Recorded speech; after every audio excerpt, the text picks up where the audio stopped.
Баршаңызға сәлем. Бүгін күнделікті жеуге арналған салат дайындаймыз, яғни икра салатын күнделікті жеуге дайындаймыз.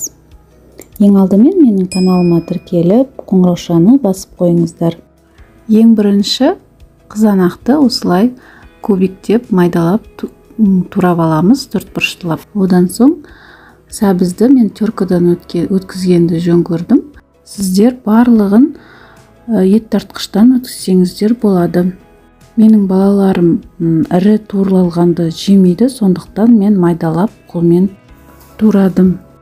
Жалпы мен сәбізден басқасының барлығын кубиктеп турадым. Осы салаттың ингредиенттерінің барлығын описание бөліміне қалдырып кетемін. Описание бөлімінде тура осы салаттың қысқа арналған банкіге жапқан түрі бар. Варенье жапқан, компот, торт пісірген, неше түрлі рецепттердің түрлері бар. Кіріп көріп, менімен бірге осы рецепттермен дайындап көріңіздер. Міне видеода көріп тұрғандарыңыздай барлығын кубиктеп турадым. Енді чеснокпен ащы қызыл бұрышты майдалап турап болдым. Енді ас көктерімізде осылай жақсылап майдалап тураймыз. Менің каналымның ары қарай дамып жылжуына сіздердің көмектеріңіз қажет. Төменде поделиться бөлімін басып, WhatsApp желісіне таратуларыңызды сұраймын. Барлығын бөлек-бөлек ыдысқа салып дайындап алдым.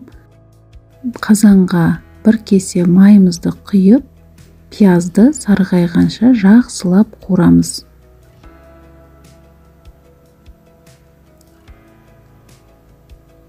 Және арасында міндетті түрде араластырып отыру керек. Тура осы рецептпен жасап көруге кеңес беремін. Өте дәмді салат шығады. Балаларым осы салатты өте қатты жақсы көреді. Міне осылай сарғайғанша қуырдық. Үстіне ас көгімізді салып, оны да жақсылап араластырып қуырамыз. 4-5 минуттай қуырамыз.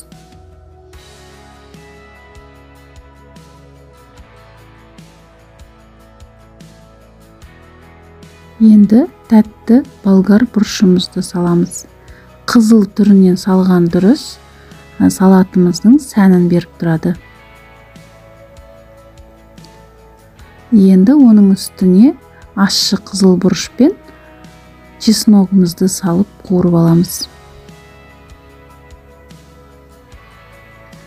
Оны да 3-4 минуттай қуыру керекпіз. Сәбізді салып, сәбізді ұзақ қуырамыз.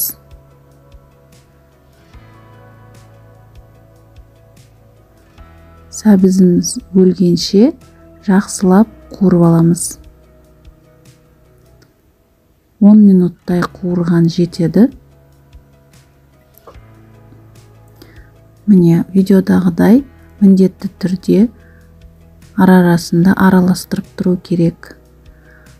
Ең соңында осылай туралған қызанағымызды саламыз, жақсылап араластырамыз. Және бетін жауып, қайнаған күтеміз. Қайнаған кезде үстіне 2 ас қасық шекер саламыз. Және 4 шай қасық тұз саламыз.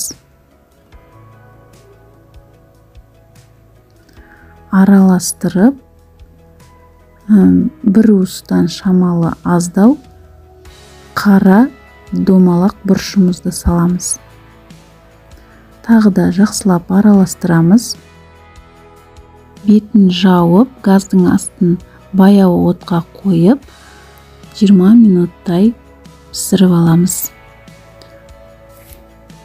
Ешқандай уксус қышқылын, аспирин қышқылын салмадым. Өйткені бұл бізге күнделікті жегенге арналған салат. Қыста сақталмағандықтан бізде бұл холодильникте тұрады. Сол себепті ешқандай қышқыл қоспадым. Каналыма тіркеліп, қоңыраушаны басып қоюды ұмытпаңыз.